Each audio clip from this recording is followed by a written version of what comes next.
Él es Abraham Ros de la Fuente, activista y cofundador de OTEA Autismo. A los 32 años recibió el diagnóstico de trastorno del espectro autista y desde ese momento se dedicó a acompañar a miles de personas con su misma condición. Hoy nos cuenta qué es el autismo, cómo lo vivió y cuál cree él que es la mejor manera de abordarlo. ¿Cómo se vive, no? Siendo autista, cómo se vive siendo papá de una niña. El autismo es una condición invisible a veces a ojos de la sociedad. Quédense con las necesidades verdaderas del momento. A mí el diagnóstico me dio la oportunidad de ser papá. El padre tiene que hacer un duelo muy distinto al de la madre. ¿Cuál sería la maestra ideal de alguien con autismo? ¿Hasta dónde está bueno exigir cómo sería un papá o una mamá ideal?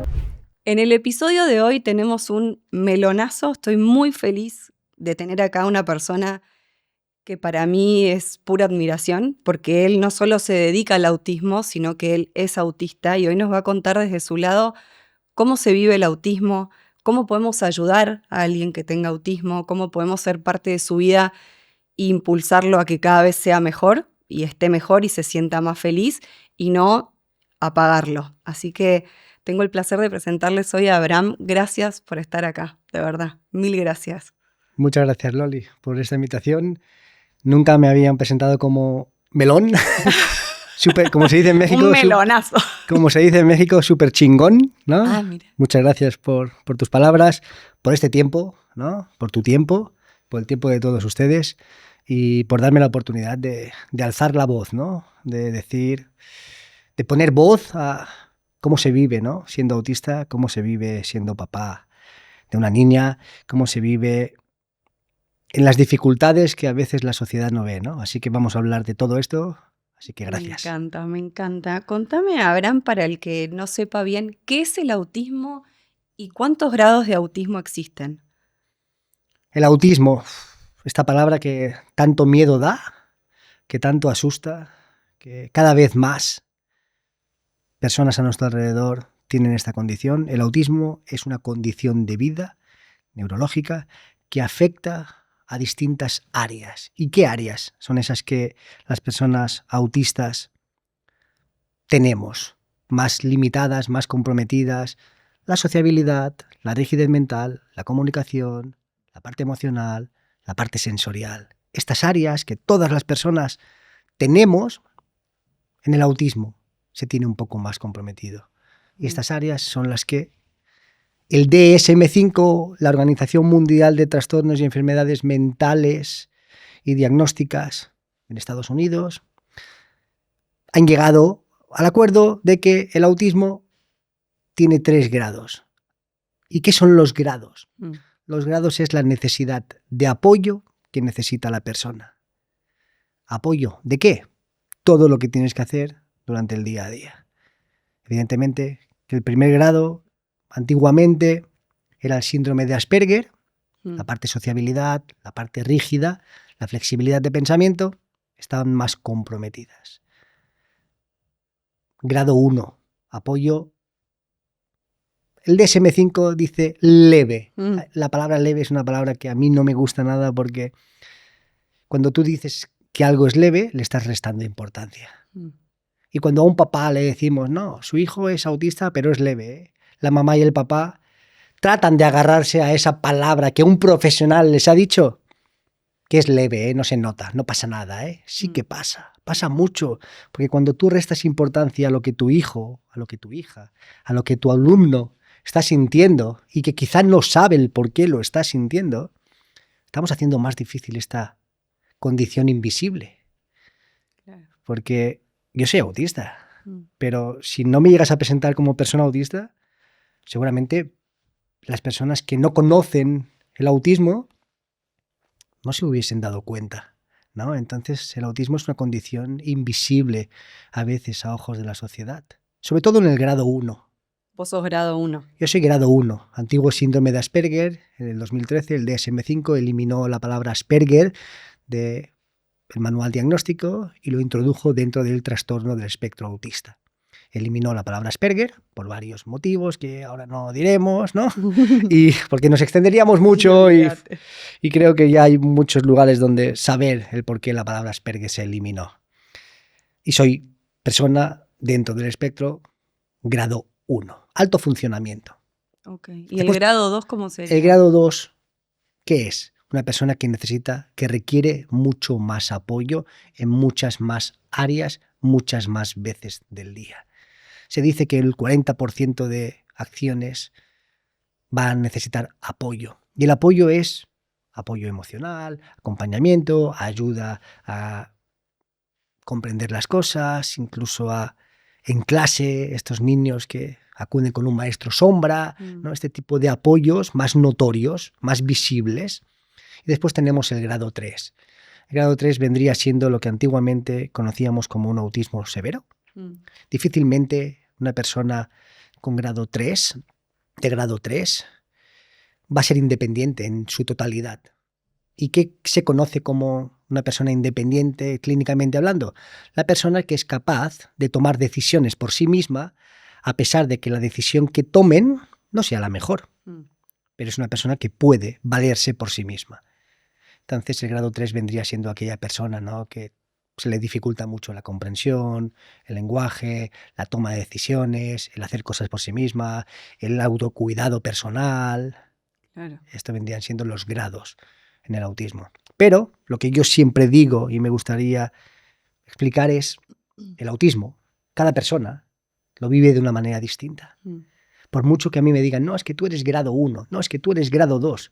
Habrá muchos momentos de mi vida en que mejorarán muchos aspectos, empeorarán muchos aspectos, a pesar de que yo tenga una etiqueta que alguien colocó en algún momento. Claro. Con lo cual a los papás les diría que no se queden con la etiqueta, quédense con las necesidades verdaderas del momento. Claro. ¿Vos cuándo descubriste que tenías autista, que eras autista? ¿A qué edad te lo diagnosticaron o cómo fue? 32 años. No, sí. Sea, muy grande. Es para reírse, ¿verdad? Sí, muy grande, muy grande. ¿Cómo fue? Pues fue, mira, yo estaba opositando aquí en Barcelona las oposiciones para bombero forestal. Llevaba 2 años trabajando en el cuerpo de campaña de refuerzo de verano y estaba tratando de ganar una plaza fija. Y en las oposiciones, en los exámenes psicotécnicos, encontraron anomalías, ¿no? Yo era muy malo hablando antes, hablaba muy poco. ¿En serio? Muy poco. Wow. Ahora me cuesta hablar, ¿no? A no ser que de lo que esté hablando me guste. Okay. Entonces participo, intervengo, me siento cómodo. Claro. Cuando la conversación no me interesa, me convierto en un extraterrestre. Me encierro en mi autismo, en mis momentos y me vuelvo una persona muy introvertida. Claro.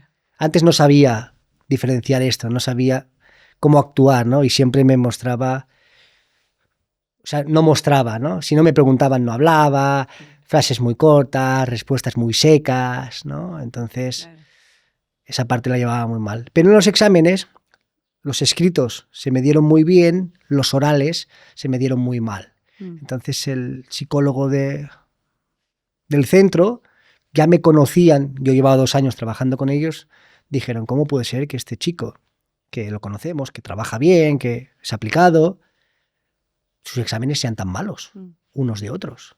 O sea, es como si los exámenes los hicieran 2 personas distintas. Y bueno, en ese momento tuve suerte. Siempre digo, el ser humano está necesitado de tener suerte en su vida. A veces la suerte influye. Yo tuve suerte que ese profesional se interesó en mi caso y me derivó a especialistas en Barcelona que hicieron muy rápido la evaluación. Me mandaron al neurólogo, del neurólogo al psiquiatra, del psiquiatra al psicólogo, del psicólogo aquí, y al final salí con 2 diagnósticos. Persona de altas capacidades, un coeficiente intelectual por encima de la media, y al mismo tiempo persona con el síndrome de Asperger, lo que hoy es autista. ¿Y ese diagnóstico fue un alivio? En aquel momento fue una patada en los... Claro, yo no quería ese diagnóstico, no estaba preparado para ese diagnóstico, no buscaba ese diagnóstico. Con lo cual tuve que pasar mi momento de duelo. Sí, 5 etapas, ¿no? La primera, negación. Yo negué aquello que alguien acababa de decirme, que yo era de esa manera por esa condición. Yo no sabía lo que era el autismo en aquel momento, jamás. Sí, conocía el autismo por películas como Rayman, claro, de Tom Cruise, ¿no? Y yo decía, yo no soy esta persona, claro, yo no soy el Dustin Hoffman. Yo hablo, yo tengo pareja, claro, yo puedo tener amigos, aunque no los tenga. Claro. Entonces me encerré en mí mismo. Mi pareja en aquel momento, la que hoy es mi esposa, mamá de mi hija, para ella fue un alivio. Porque dijo, wow, ahora sé por qué tú a veces... Ahora entiendo. Ahora entiendo por qué tú eres así. Claro. Y todas las personas necesitamos tiempo. Tiempo para procesar. Tiempo para entender. Tiempo para aceptar. Y yo hice de ese diagnóstico al tiempo 3 palabras que siempre me acompañan, que hoy son muy copiadas e imitadas por mis compañeros. Me comprendí, me entendí y me acepté. Y eso me dio la oportunidad, fíjate lo que voy a decir, de convertirme en papá. La gente me pregunta, ¿y el diagnóstico a ti te ayudó? A mí el diagnóstico me dio la oportunidad de ser papá. ¿Por qué? Porque mi esposa, en aquel momento era mi pareja, no hubiésemos aguantado mucho tiempo. Porque yo se lo ponía muy difícil. Como seguramente sus hijos, sus parejas, se lo van a poner. Entonces el diagnóstico, claro que a mí me sirvió. A mí. Sí. A mí. ¿Vos creés que hay, esta pregunta me la hicieron mucha cuando en Instagram abrí como un cuadradito donde decía, voy a entrevistar a un psicólogo especializado en autismo que también tiene autismo. ¿Qué le querés preguntar? No te explico la cantidad de cosas. Mucha gente con muchas ganas de saber cómo ayudar, cómo abordar, cómo... Y una pregunta que me hicieron muchas mamás de chicos con autismo era, mi hijo tiene, y todas eran edades chiquitas, 6, 7 años, él no sabe que es autista, ¿debería decirle que es autista? Y si debería decirle, ¿hay una edad adecuada en la que se lo tenga que decir? ¿Cómo se lo explico? Es una grandísima pregunta, ¿no? Que a todos los papás nos inquieta y nos molesta y nos duele, ¿no? No hay nada más doloroso para un papá, para una mamá, que ver a un hijo sufrir y no saber cómo ayudar. Total. ¿No? Y aquí tengo una mala noticia, ¿no? Para los padres, y es que el ser humano a veces no puede evitar el sufrimiento de un hijo, de una hija. No podemos, por mucho que queramos. Podemos anticipar, pero a veces no podemos evitar que nuestro hijo, que nuestra hija sufra. Lo que sí podemos hacer, lo que sí deberíamos hacer, es que cuando llega ese momento que nuestro hijo, que nuestra hija está sufriendo por el motivo que sea, hacerle ver que estamos aquí para pasarlo con ellos. Yo siempre digo que el sufrimiento, el dolor, es menos doloroso cuando se comparte con alguien, cuando puedes compartirlo con alguien, cuando te atreves a compartirlo con alguien, ¿no? Entonces, como no podemos evitar el sufrimiento, sí que podemos estar allí. Y respecto a tu pregunta de cómo decírselo, cuándo decírselo, ¿va a ayudar? En el momento no va a ayudar. En el momento va a ser un momento difícil. Porque ¿quién está preparado? ¿Quién está preparado para recibir un diagnóstico? Si con 32 años yo no los tuve y el cerebro ya está formado, ya es capaz de entender todo aquello que recibe como información, un niño de 6, de 7, de 8, de 9, una niña de 9, 10, 11, su cerebro no está preparado para recibir información que a veces le va a inquietar y no está. Pero el que no lo esté no significa que no podamos preparar a nuestros hijos para decirles que su manera de vivir, su manera de entender, su manera de percibir el entorno, el mundo, las emociones, son distintas, más intensas, menos intensas, más profundas, menos profundas, más obsesivas, menos obsesivas. El autismo es eso. El autismo es cómo recibo la información, cómo la transmito y qué hago para poder controlar esas situaciones que a veces son incómodas. Entonces, en algún momento tendremos que enfrentarnos. ¿Y crees que hay una edad que... o ir preparando el camino de a poco? Qué bueno, lo acabas de decir. Ir preparando el camino de a poco. No tiene sentido, ¿no? Agarrar a nuestro hijo, a nuestra hija y decirle, mira, siéntate aquí, ¿sabes qué? Que eres autista. No tiene sentido. Tampoco lo entendería. No lo entenderá. No lo entenderá en su totalidad. Porque se va a quedar con que lo estás etiquetando. Y se está viendo muy distinto a sus amigos. El niño, la niña, el ser humano, lo que necesita y lo que quiere es pertenecer. Cuando nacemos necesitamos pertenecer. Nuestra mamá nos agarra, nos da el pecho, nos pone caliente. Necesitamos pertenecer. Y a medida que vamos desarrollando, vamos creciendo, vamos viendo si encajamos o no encajamos. Entonces, decirle a tu hijo o a tu hija, mira, eres autista, va a provocar más dolor a una vida de dolor. Ya. Pero sí que podemos, poco a poco, ir preparando a ese niño, a esa niña, lo que le vamos a decir en algún momento. Está buenísimo. ¿Hay alguna manera que vos, o frases que te hayan servido con tus pacientes? Bueno, cada paciente es distinto, evidentemente, pero cuando me llegan pacientes, mamás, papás, que sospechan de un diagnóstico o que ya han tenido el diagnóstico, yo siempre les digo, ¿no? Una buena manera de hacerlo es con la persona que les ha diagnosticado, porque el niño, la niña, habrá pasado mínimo 5 o 6 sesiones con aquella persona y se habrá abierto un poco más, claro. Lo va a conocer un poco más. Decirle a ese niño, a esa niña, de tu condición con los papás, con el profesional, puedes ayudar y servir, porque vas a dejar que las inquietudes y las dudas se puedan resolver desde el lado afectivo de papás y profesional del especialista. Entonces, hacerlo de la mejor manera es saber observar a tu paciente. Si no tienen ese profesional, pues encontrarlo es una opción, pero a veces papá y mamá quieren hacerlo solos.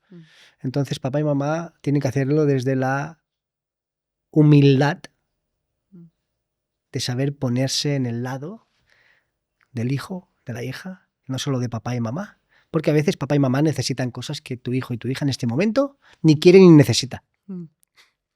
Total. Pero el qué dirán, la culpa, ¿no?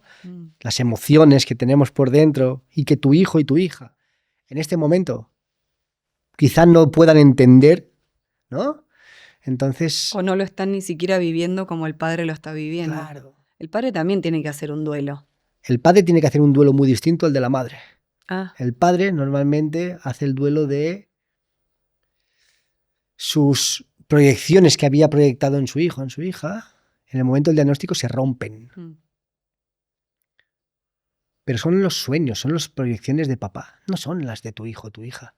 Tu hijo y tu hija quizá, eso que tú esperabas de él, de ella, no se le había pasado por la cabeza. Sigue siendo tu hijo y tu hija. Te sigue necesitando igual. Incluso más, ¿no? Pero ahora bien, cuando tú solo como papá ves aquello que quizá tu hijo no va a hacer mañana, tu hija no va a hacer mañana, te estás alejando de tu hijo en ese momento. Entonces esa parte es, yo siempre digo, ¿no? Y cuando llega un diagnóstico, llega para la familia, no llega solo para el niño o la niña. Si papá y mamá no trabajan en sus miedos, en sus expectativas, en sus vulnerabilidades, en sus emociones, va a ser muy difícil. Va a haber mucho sufrimiento. Muchas familias se rompen porque no saben manejar, papá y mamá, pues lo que se ha roto en ese momento, ¿no? ¿Y la mamá cómo es el duelo? La mamá es un duelo más personal, porque en España no tanto, pero la mamá es la que carga más con las tareas y responsabilidades del día a día, las emociones, todo lo que se ve y lo que no se ve, ¿no? Papá normalmente pasa más tiempo fuera trabajando. Cuando llega a casa, pues tiene ese pequeño momento de ¿cómo ha ido el día? ¿Qué has hecho? Cuéntame. Y sábado y domingo vamos a disfrutar, ¿no? Pero la mamá sostiene mamá mucho. sostiene las emociones, ¿no? Cuando el niño está enfermito por la noche, la mamá se levanta a ponerle el termómetro, a darle... El papá duerme. Papá duerme. Y qué bueno aquellos papás que no duermen y se levantan también, ¿no? Sí. Para compartir esa carga, ¿no? Que como papá te toca. ¿Sí? Y como mamá también necesita dormir una noche 8 horas seguidas. Claro. Entonces, la mamá necesita que la sostengan también. Mucho más.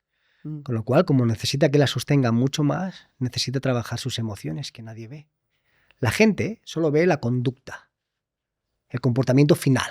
No ve el por qué tú tienes ese comportamiento final. Claro, está gritando como una loca. No o ve. Está...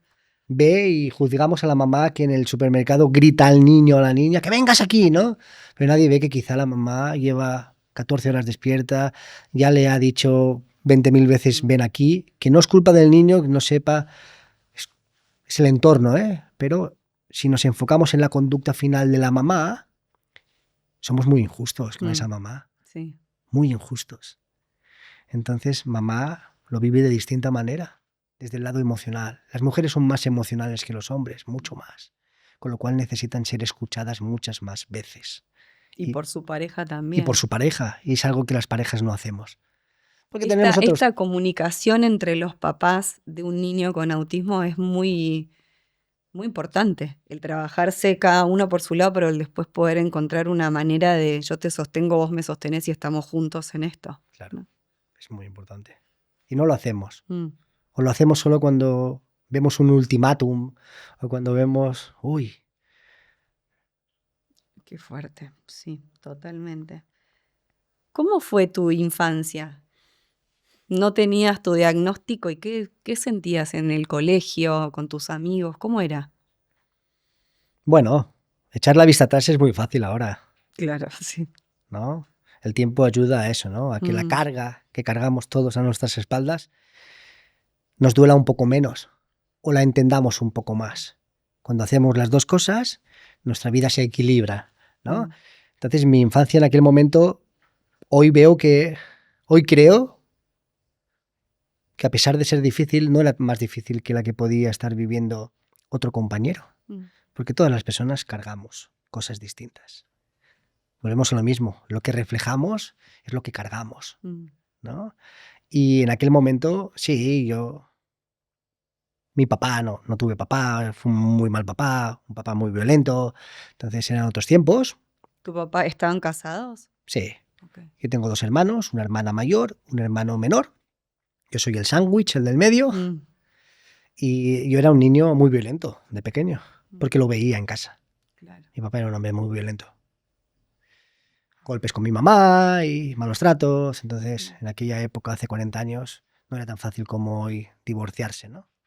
La mujer estaba muy mal vista, muchos miedos, entonces uno aguanta lo que no tenía que aguantar, ¿no? Entonces crecimos bajo aquellas circunstancias. Yo soy zurdo, me tocó una muy mala maestra en primaria, en primero de primaria, que no me dejaba escribir con la mano izquierda y me hacía escribir con la derecha. Entonces, si yo, como autista que no sabía, como persona violenta que llevaba mis emociones por dentro, y con una maestra que me dificultaba mi tiempo en clase, que yo no quería ir a clase, pues mis primeros años fueron muy difíciles. Muy difíciles. Y eso hizo que, bueno, para mí no fuese sencillo la escuela. Después cambié de maestra, me tocó una grandísima maestra. Uy, qué bueno. Una grandísima maestra. Una maestra, la señorita Manoli, gallega. Me dio todo lo que tenía que recibir yo. De una ¿Qué sería? Porque seguramente haya maestras escuchando. ¿Cuál sería la maestra ideal de alguien con autismo? Aquella maestra. ¿Cómo era? Era una señora mayor. Hoy creo que era mayor. Muy tierna, muy humana,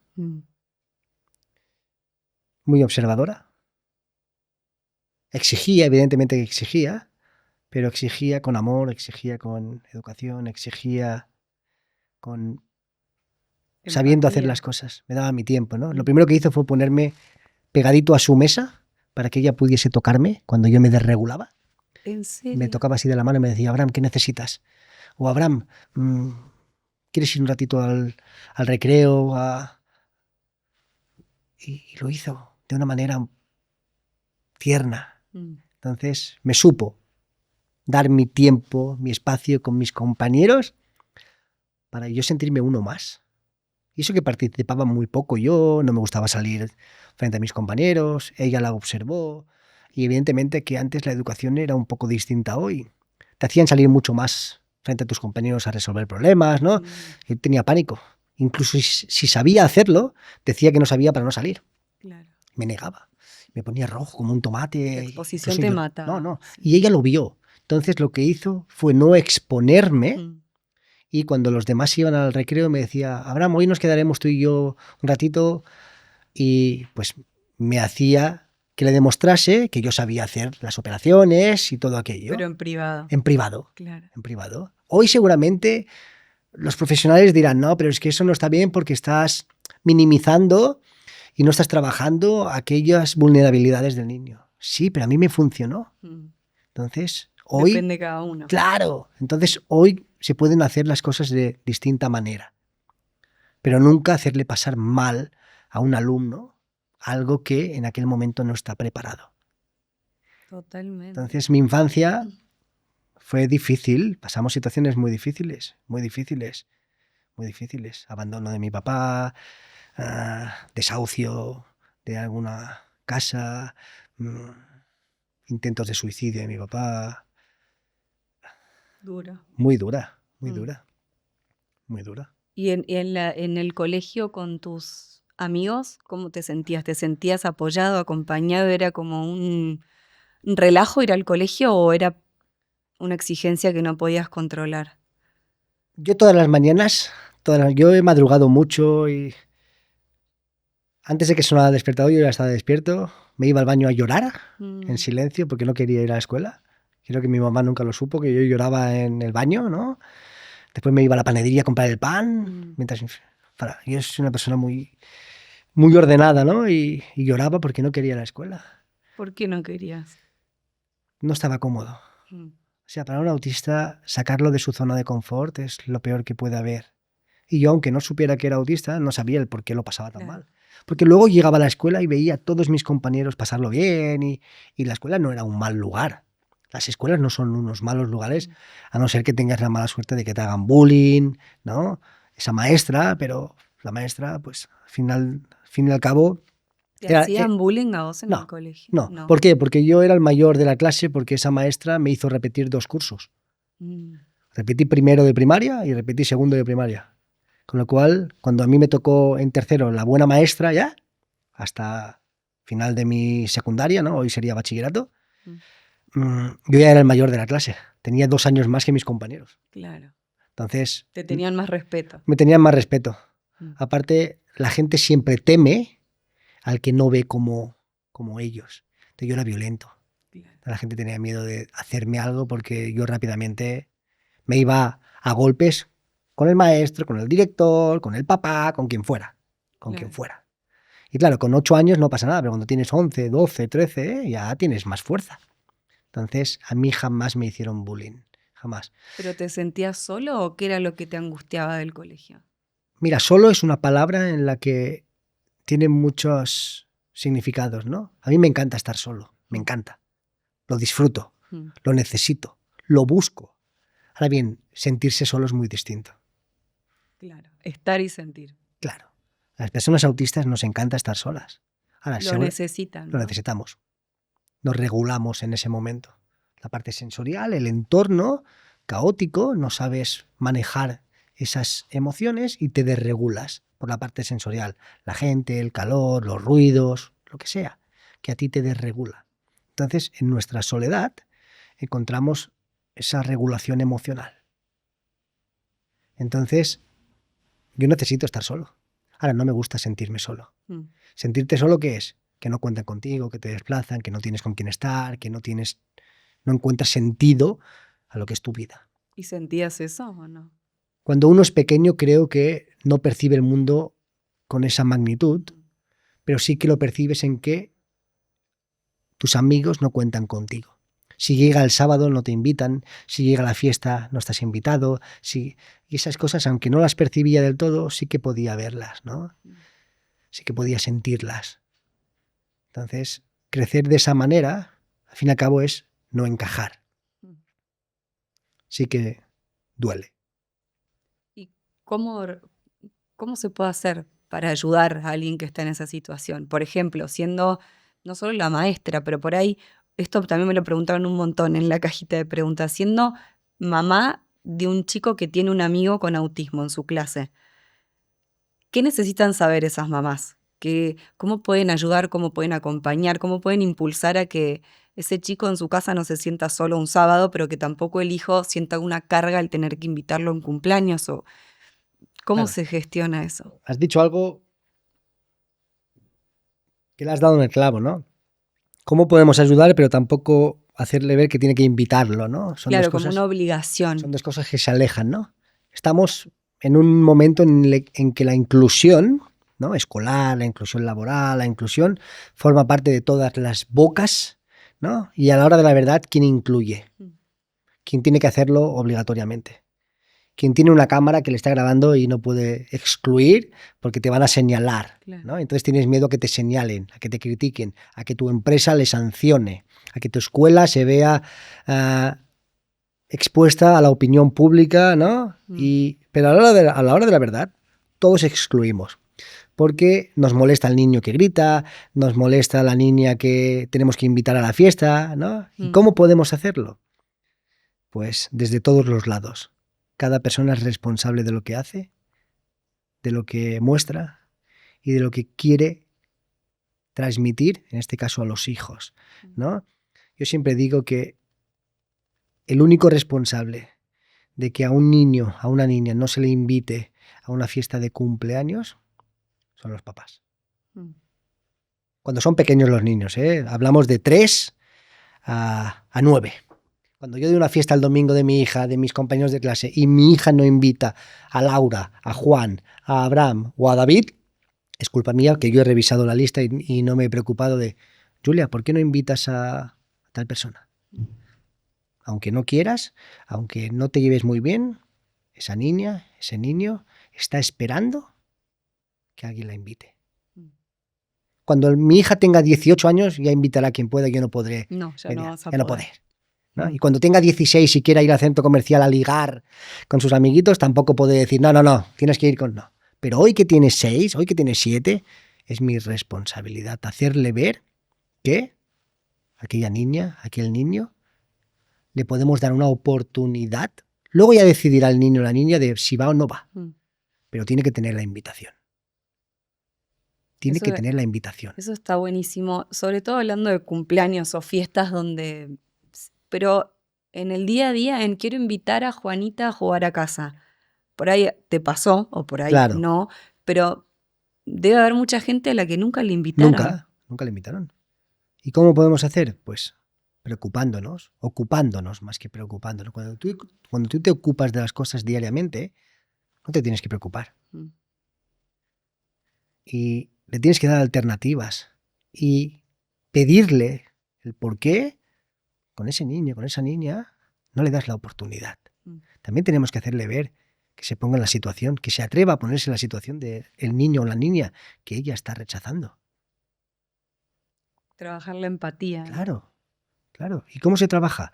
Desde casa. No puedes esperar que todo lo hagan en la escuela. La escuela tiene que hacer muchas cosas. Tiene que ser una mancuerna con la familia, un puente de unión. Pero si tú en casa no haces lo que tienes que hacer, pues es más difícil que se logren todas estas cosas. Está buenísimo porque a veces como mamá decís, bueno, Gordi, la tenés que invitar, invítala porque si no se siente solo. Y ahí no estás sentándola a pensar, ¿cómo crees que se va a sentir si está sola en su casa y es la única a la que nos llamaron, no? Claro. Es desde ese lado, desde hacerle ver que hay otra posibilidad de tomar una decisión distinta y que después no sabemos si va a ir bien o va a ir mal. Ya se verá. Quizá no quiere volver más, o quizá sí que quiere volver siempre, y conocéis algo distinto. Pero tenemos que proponerlo, tenemos que hacerlo. No podemos esperar a que las cosas ocurran, porque una persona autista, un niño autista, difícilmente va a dar ese paso de, vengo a la fiesta, ¿eh? Claro. 1 de 10 lo hará, porque es más introvertido pero los otros 9 no lo van a hacer. ¿Y a vos te hubiese servido, esto es algo que pregunto como mamá, pero te hubiese servido que tus amigos se acerquen a vos a preguntarte, Abraham, ¿vos por qué nunca participás? ¿O por qué siempre estás callado? ¿O no te gustaba que te pregunten esas cosas? Yo pienso que algunos sí que se acercó. ¿Sí? Sí, todos tenemos personas al lado que perciben las cosas de distinta manera. Yo tenía un amigo que se llamaba Saúl, que era de Córdoba, que le gustaban los dinosaurios como a mí, que cuando salíamos al recreo, pocas veces, solíamos irnos a la biblioteca, porque allí no había gente, ¿no? Claro. Pues sí, yo creo que esa persona fue la que más me entendió en aquel momento. Fueron 2 cursos solo porque se marchó a su pueblo, a Córdoba. Pero sí, después hubo otros que a su manera hacían que yo me sintiera bien. Con algunos jugaba al ajedrez, que a mí me encantaba. Con otros jugaba incluso a fútbol. Me gustaba mucho el fútbol, pero no me gustaba la gente. Entonces allí debatía mucho ese momento. Pero siempre hay gente que te la hace un poco más fácil. Ese puede ser también un rol lindo de padres que están acompañando a hijos que tienen amigos con autismo, porque el decirle, ¿por qué no te acercas? ¿Por qué no le preguntas? Porque por ahí el niño tiende a alejarse, ¿viste? Si no son iguales en el juego o si no les divierten las mismas cosas, el chico se aleja y juega con otros, pero el invitarlos a acercarse, a preguntarle por qué te estás quedando afuera, puede ser una manera linda también de... Claro, sí. Fíjate que yo a mis 13 o 14 años vivíamos en un pueblo, Vilanova i la Geltrú, que está pegado a Sitges, ¿vale? Yo iba a la escuela a Sitges, con lo cual tenía que agarrar el tren todos los días para ir hasta la escuela, ¿no? Y cuando llegaba el sábado o el domingo, yo no quedaba con nadie. Todos mis amigos salían a comer pipas a la calle, a estar con amigos, ¿no? Y a verse con las amigas, ¿no? De pasada. Yo no quedaba con nadie, pero agarraba el tren todos los días, me iba al pueblo a pasear por el pueblo para sentir que pertenecía y no estaba con ninguno. Y los veía que jugaban allí y no me atrevía a estar con ellos. O me saludaban y si hablaban conmigo, quédate, me buscaba alguna excusa para decir, no, que he quedado con otra persona. Y seguía caminando por el pueblo 3, 4 horas. Simplemente para verlos y verlas, ¿no? Por la necesidad de pertenecer. Y seguro que mi mamá lo sabía, ¿no? Decía, ¿este niño dónde se va, no? Claro. Me iba a eso, a simplemente estar en el pueblo con mis compañeros, pero no estaba con ellos. No te terminabas de animar. No me terminaba de animar. Igual mi intención era, voy a estar. Pero cuando llegaba allí, los miedos internos hacían que caminaba y caminaba y caminaba y los veía. Y ahí quedaba. Y ahí quedaba. Wow, y ahí quedaba. Wow. Te estoy haciendo todas las preguntas que tenía. Qué bueno. Otra pregunta que me hicieron mucho era ¿hasta dónde está bueno exigir? Porque eso hace que supere miedos y vaya avanzando en la vida, y hasta dónde estoy tratando de que él haga algo que realmente no puede. O sea, esto de me genera culpa pensar que estoy machacándole la autoestima diciendo de dale, tenés que ir o tenés que hacer y en realidad no puede. Y también me mata la culpa el no estar empujándolo más porque él necesita que lo empuje. Muy buena reflexión. Tenemos que exigir hasta donde nuestra exigencia como persona adulta y responsable no le genere más dolor que no exigirle. Okay. Tenemos que exigir, tenemos que poner límites, tenemos que esperar, tenemos que empujarles a que salgan de esa zona incómoda. No podemos aventarles y decirles hazlo. No. Si no sabes, yo lo hago contigo. Si yo no sé, busco a alguien que lo haga contigo. Pero vas a tener que llegar a esto. No de hoy para mañana. Vamos a visualizar los objetivos. Tenemos que exigir, porque cuando no exigimos, viene el conformismo. Y cuando está el conformismo, nos relajamos y hacemos menos porque no hay consecuencias. Siempre tiene que haber una consecuencia a aquello que tú decides hacer. Lo hagas o no lo hagas. Tiene que haber una consecuencia. Si tú no haces, lo invento, si tú no ordenas tu habitación el fin de semana, por ejemplo, que es cuando tienes más tiempo, tiene que haber una consecuencia. Si tu responsabilidad es tener la habitación ordenada, limpia, pulcra, bien, si no lo haces, tiene que haber una consecuencia. No un castigo, una consecuencia. Castigo es algo que no me gusta. ¿Por qué? Porque solo castiga quien está por encima de ti, quien tiene poder. Claro. ¿Y qué pasa? El castigo solo es visto cuando la persona que puede castigarme está presente. Si mi papá me dice no juegues a la consola, pero mi papá no está de 8 a 8, yo a las 5 estaré jugando. Y cuando venga la tendré guardadita. Es decir, el castigo solo es puesto cuando la otra persona puede observarlo. La consecuencia no. La consecuencia es saber que si tomas una responsabilidad, aunque no esté, quizá puede haber un mal para ti. Por ejemplo, si yo te digo que no te subas a un árbol porque puedes caerte, puedes hacerte daño, puedes lastimarte, puede ser peligroso para ti, si lo haces cuando no estoy y te caes, La consecuencia la tienes al momento, aunque yo no esté. Claro. Entonces, la consecuencia es, desde tu decisión que eliges tomar, ocurrirá una cosa u otra. Yo te digo que tienes que hacer la habitación. Si no la haces, habrá una consecuencia. ¿Y cuál es esa consecuencia? Vamos a ver cuál será. La vamos a dialogar, no te la voy a imponer. La vamos a dialogar. Dialogar no significa que se va a hacer lo que tú quieres. Dialogar significa que dentro de estas posibilidades te voy a quizá quitar la que más te duele. Claro. Para que aprendas que es una decisión tuya. Hoy te he quitado esto porque tú has decidido no hacer eso. Claro. Pero ya está hablado, no está puesto en el momento. Es decir, si yo no sé a la consecuencia que me expongo, es muy injusto después. Porque a mí no me has dado la oportunidad de decidir de otra manera. Y lo que tratamos de hacer es ser flexibles. Okay. Esta mamá me decía que siempre tenía un dilema.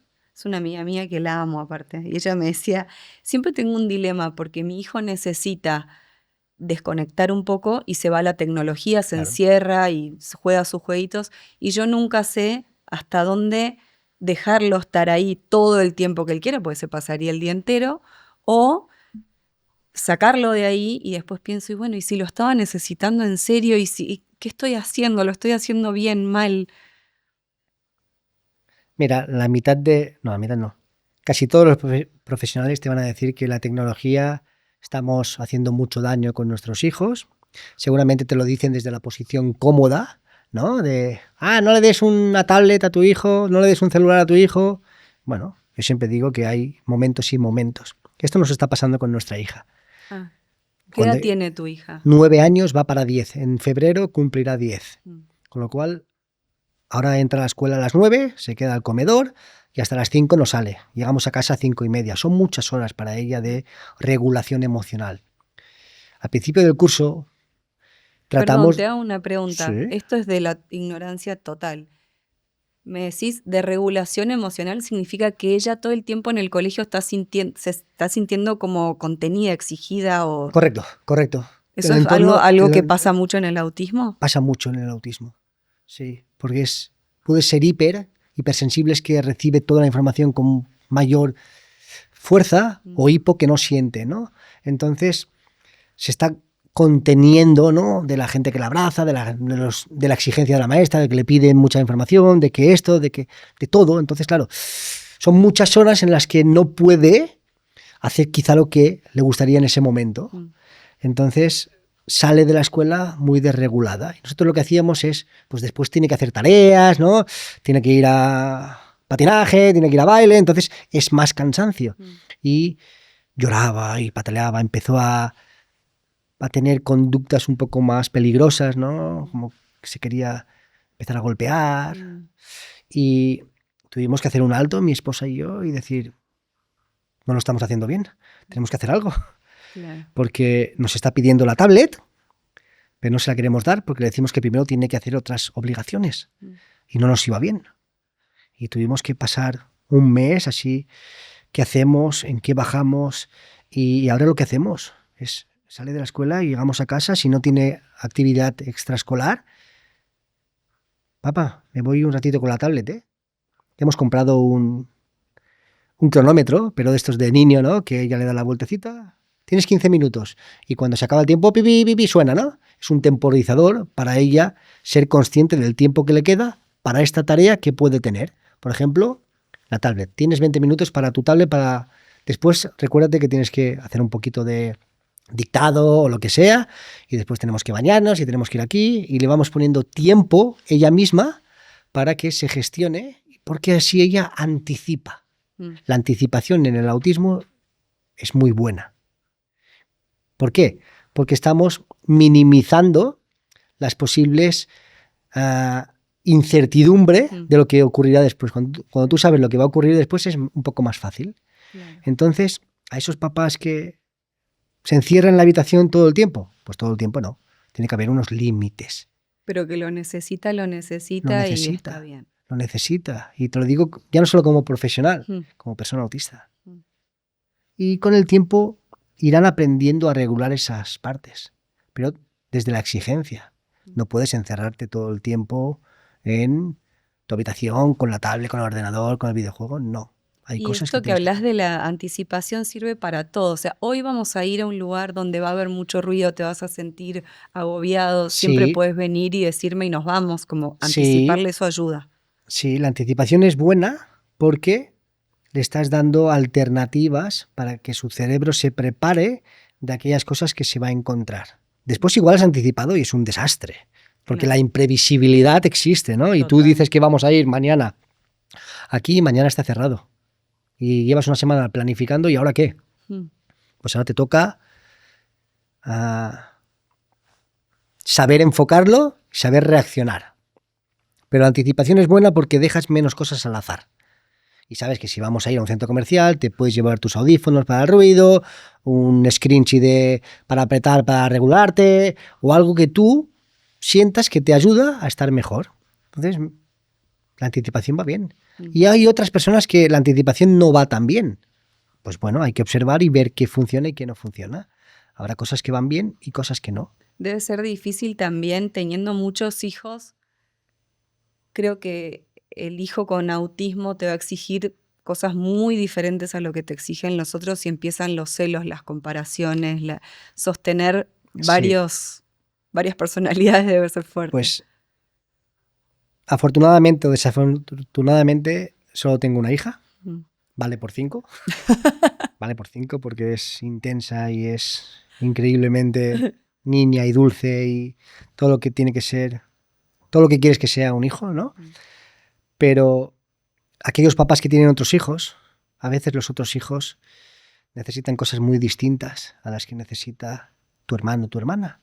Y a veces los papás desatienden porque se olvidan, ¿no?, que el otro hijo, la otra hija, por mucho que no sea tan visible, también necesita papá y mamá. Y esa parte es difícil porque, como bien dices, los celos o viene la carga de decir es que me tengo que ocupar siempre de mi hermano, de mi hermana, y ese rol, ¿no?, de hermano mayor o hermana menor tiene que ser muy bien soportada y guiada por los papás. Porque siempre acudimos al débil, ¿no? Claro. Pero también puede ser débil y no atreverse a manifestarlo porque encima crecen con la sensación de que, claro, es que mi hermano o mi hermana está peor que yo, necesita más. Hay el acompañamiento familiar, como digo yo, de un profesional que te ayuda de no solo no olvidarte, sino de hacerte ver aquellas cosas que hoy no estás viendo. Sí. Y que a la larga vas a ver sí o sí porque va a explotar. Claro, en algún momento explota. Wow, sí. Qué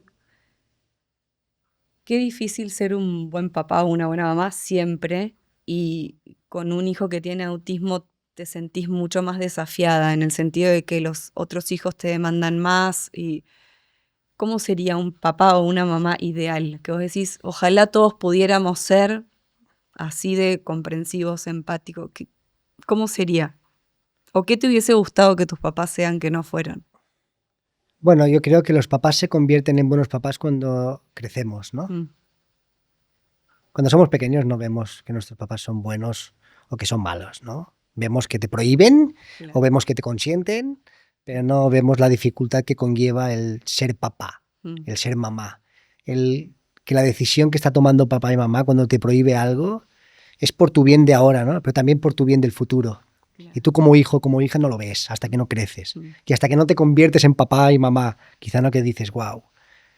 No podemos juzgar a nuestros padres, no debemos juzgar a nuestros padres, ¿no?, porque lo hicieron como pudieron, con lo que tuvieron y con lo que supieron. Totalmente. Un buen papá o una buena mamá hoy creo que es aquella que te acompaña en todo momento, en que te pone límites para ayudarte a entender las cosas, a que la paciencia, ¿no?, se tiene que trabajar. Que todo no puede ser ahora, y te lo dice una persona que a su hija se lo da todo y la consiente, y mi mujer siempre se pelea conmigo y me dice, es que no puedo contigo, Abraham, es que no puedo, es que yo hago una cosa y tú haces otra. Digo, sí, perdóname, soy débil en eso, malcrio a mi hija, maleduco a mi hija, ¿no? Y ahí vienen los traumas, ¿no? Que yo tengo traumas de mi infancia, que tengo que trabajar y que a veces no trabajo y que la gente me dice, ¿y como profesional cómo puede ser? Bueno, porque soy humano. Porque soy humano. Yo soy profesional fuera de mi casa. En mi casa soy papá, soy esposo y... Totalmente. No soy profesional, no puedo ser profesional. Entonces la teoría la tengo aquí, en mi CPU. Pero a tu hija por ahí le sirve también que se crió en una casa donde siempre supo que su papá tenía autismo, ¿no? Sí. Y por ahí eso le ayuda también a entender. Le ayuda muchísimo y la ha ayudado muchísimo en esa parte, ¿no? Crecer con un papá autista no es fácil. ¿No? El mundo está acostumbrado a que los papás se peleen con el mundo defendiendo a sus hijos autistas. Vamos a las escuelas, vamos a los lugares, ¿no? Defendiendo los derechos de los hijos. El mundo no está tan acostumbrado a que el papá sea el autista. Claro. A que cuando yo voy al parque y mi hija juega con sus compañeros, yo me peleé con el papá o incluso me peleé con el niño. El mundo no está acostumbrado a eso. El responsable adulto tiene que ser responsable. Pero en mi caso, yo soy autista y mi hija es autista. Y cada vez más sus conductas a veces son más intensas. Y ella es muy consciente. Pero crecer con un papá autista no es fácil para ningún niño en el mundo, porque no están preparados.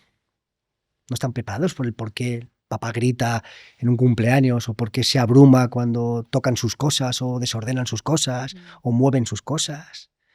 No están preparados. Entonces a ella le ha servido y hoy le sirve mucho más. Pero claro, hay que pasarlo todo eso.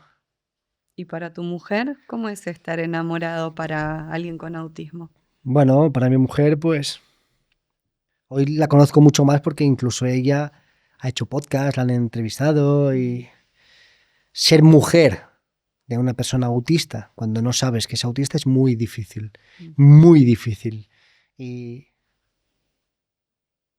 le doy las gracias, ¿no? Por haber aguantado tanto. Claro. Ser mujer de una persona autista cuando eres autista es igualmente difícil. Porque a pesar de que sepamos que soy autista, muchas veces me sigo comportando mal, ¿no? O haciendo cosas que dices, ¿por qué? ¿No? ¿En qué es en lo que más lo sufre ella? Bueno, ha sufrido mucho distanciamiento mío, mucha poca comunicación, mucha obsesión, mucha rigidez, mucha soledad. Claro, son cosas muy difíciles. Sí. Son cosas que dices, ¿y por qué estuvo contigo? Bueno, habrían cosas buenas que también le daba, ¿no? Y como ella siempre dice, pues estaba muy enamorada y supo darme aquello que yo necesitaba. Ah, pero después es mamá de una niña también. Y su rol como esposa y como mamá se torna más difícil todavía. Porque no hay nada peor que tener dos personas en una casa, las dos desreguladas. Y esa parte, pues, le ha tocado aprenderla, aceptarla, modificarla, construirla. Y es algo que admiro muchísimo, ¿no? Su manera de llevar las cosas, porque detrás de todo eso también hay mucho vacío y soledad de su parte, ¿no? De saber, es que, y conmigo, ¿de quién se ocupa de mí, no? Claro. Ella como mujer también necesita sus cosas que a veces no recibe. ¿Y vos cómo sentís el estar enamorado? ¿Sentís culpa cuando te da ganas de irte lejos o no lo registras tanto? ¿Cómo es para vos? Hoy soy más consciente, ¿no? Hoy tengo menos necesidad de escapar, ¿no? Claro. Menos. La sigo teniendo. Me sigo sintiendo culpable cuando la tengo. Casi no lo hago. O cuando lo hago menos tiempo del que quisiera. Pero sí, uno se siente mal, evidentemente. Pero a pesar de que me diga todos los días, mañana no lo haré, porque soy consciente de ello, mañana algo ocurre que me hace volver a sentir la necesidad de tener que escapar. Y escapar significa perderme muchas cosas del día, ¿no? Claro. Que soy una persona que se pierde pocas cosas, porque soy un papá muy presente, ¿no? Pero me pierdo más cosas con mi esposa. Con mi esposa sí que me pierdo muchas cosas, que creo que tengo que ocuparme de otra manera. Mm. Me voy a marcar como objetivo, Ping. lo hago público, marcarme como objetivo, ¿no? El año que viene. El 2026, Me encanta. ocuparme. El ser humano tiene que ponerse objetivos. Y sí, sí. La gente dice, eso es terapia básica. Sí, es canasta básica. Pero Exacto. cuando no pones unos objetivos, en los malos momentos te pierdes. Mm. Si en los malos momentos eres capaz de visualizar aquellos objetivos que tú te pusiste, por los motivos que sea, es más fácil alcanzarlos. Porque sacas fuerza, sacas valentía, sacas voluntad, sacas ganas para conseguirlo.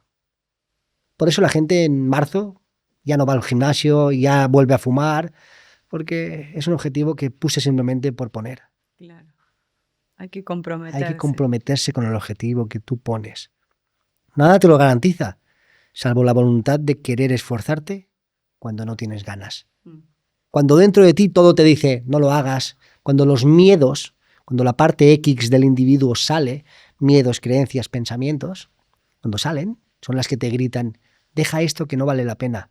¿Ves? Te dije que no lo hicieras porque ahora estás sufriendo. A esa parte no hay que escucharla. Cuando tú visualizas los objetivos y sacas voluntad para querer hacerlos en esos momentos, porque en los buenos momentos es muy fácil. Y los malos es donde tienes que decir, ahora hago un poco más. Al gimnasio voy aunque no tenga ganas, pero voy. Igual me entran las ganas cuando voy al gimnasio y veo a todos haciéndolo, me entran las ganas. Y si no me han entrado, he ido y lo he hecho. Ahí es cuando tenemos que demostrarlo. Exacto. Te iba a preguntar algo que me quedó en el tintero de cuando hablamos del colegio. ¿Vos crees que hoy en día, que la palabra autismo es mucho más escuchada y está mucho más bien trabajada, o no sé cómo decirlo, en los colegios hay algo que cambiarías? ¿Está bien el sistema hoy en día o cómo acompaña el autismo? Llevamos 5 meses en España, hemos regresado de México, estamos en una escuela donde mi hija dice, papá, me ha tocado la mejor maestra del mundo, así que le mando un fuerte saludo a su maestra Laura.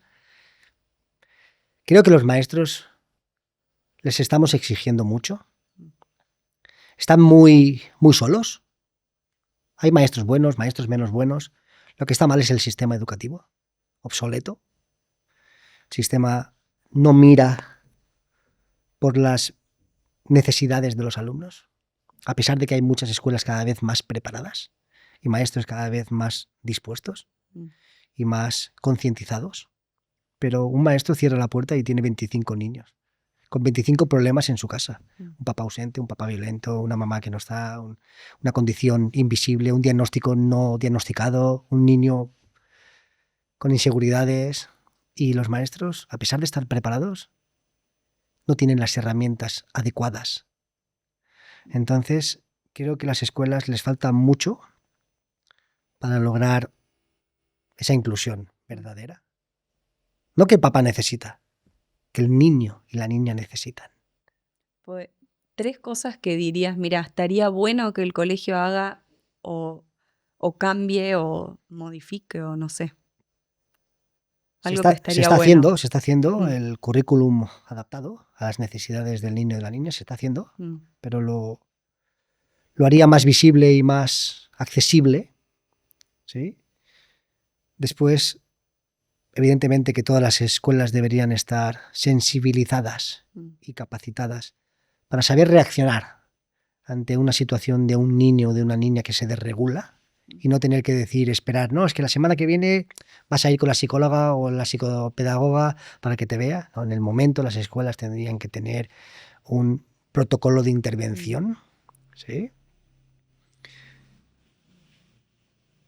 Y no estar tan solos los maestros, evidentemente. Los maestros tienen que lidiar con padres exigentes, con madres que comparan unas con otras lo que hace el niño y lo que hace la niña, ¿no? Entonces, los maestros están muy solos. Al fin y al cabo, los maestros tienen que ocuparse de lo que pasa en el aula, de lo que pasa en casa y de lo que pasa fuera.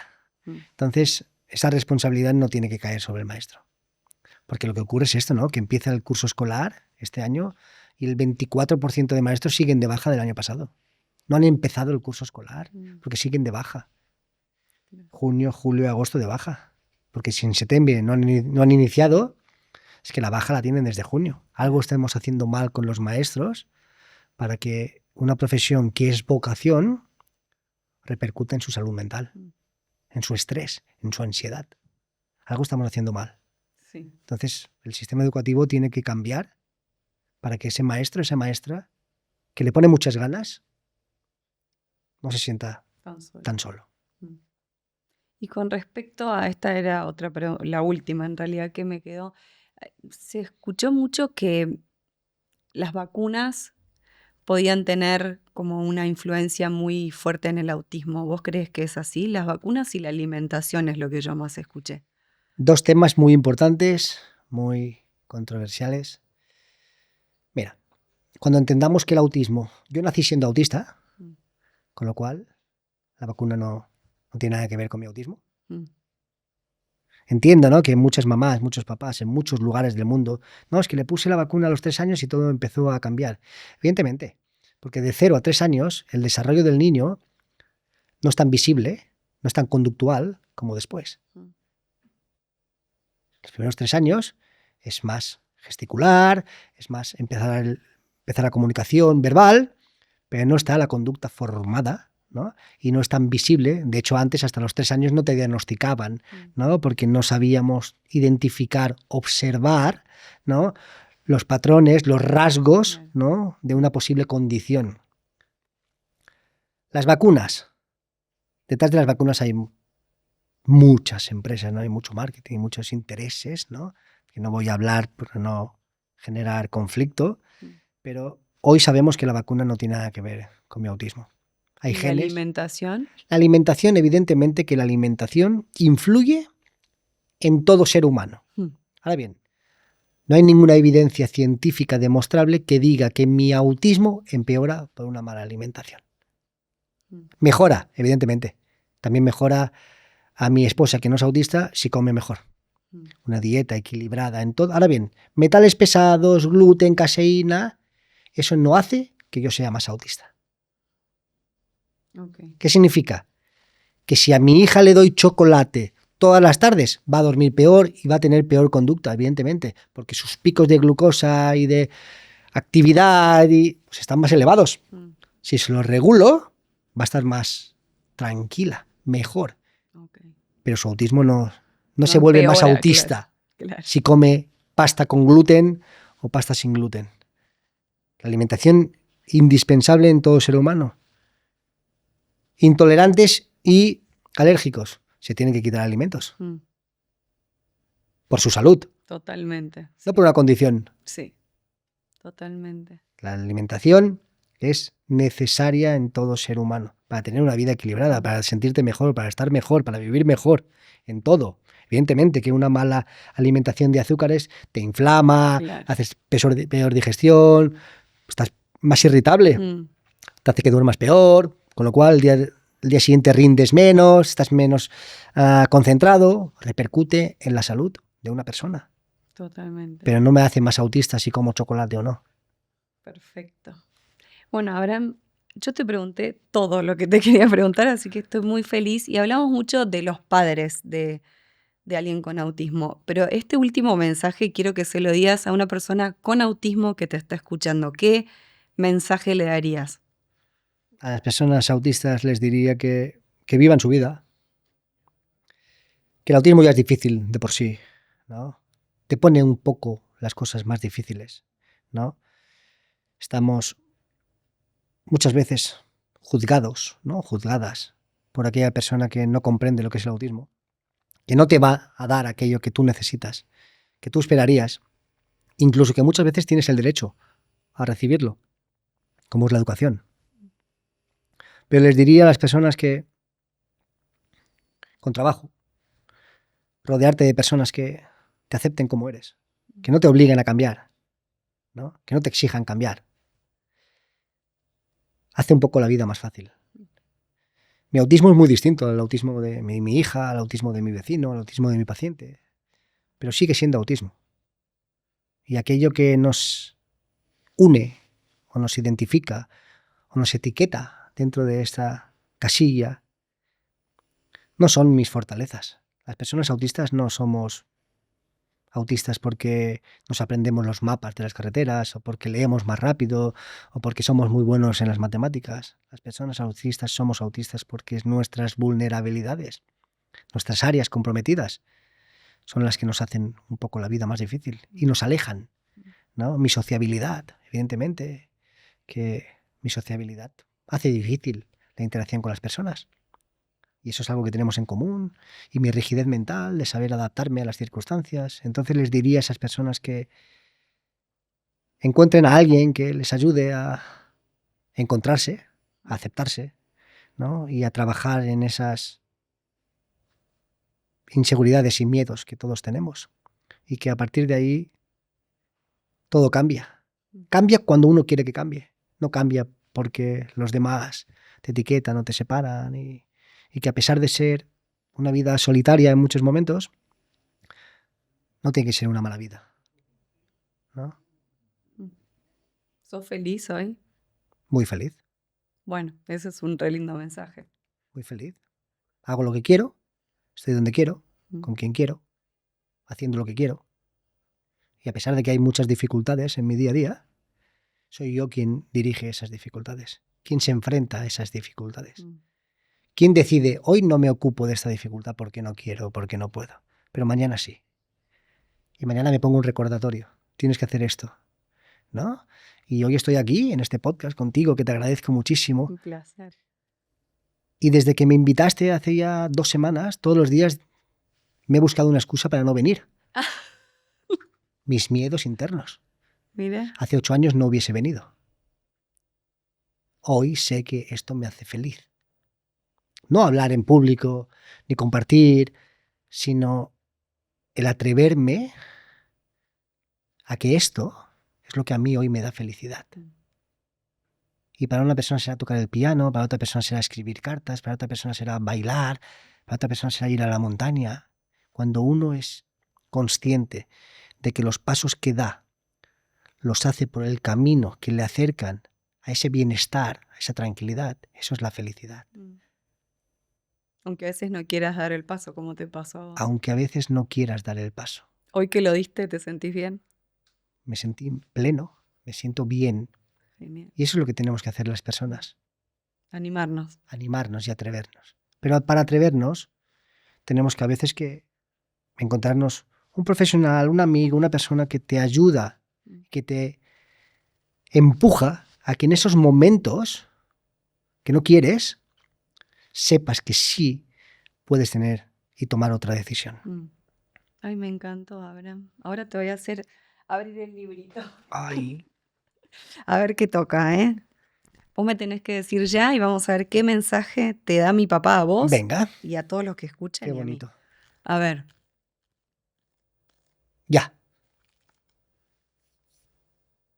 Darse cuenta lo que le pasa al otro. Empatía. Empatía. Empatía. Increíble lo que vinimos hablando. El azar, el destino, sea lo que sea, tenemos que atrevernos a escuchar. Exacto. A escuchar al otro. Me encantó escucharte a vos, Abraham. Gracias. Gracias por tu tiempo. Increíble. Mil gracias por venir. Gracias a todos los que están del otro lado y de verdad espero que esto haya sido un granito de arena para que la gente, toda la gente, los que lo viven en carne propia y los que acompañan a gente que lo está viviendo, se sientan muy bien. Gracias.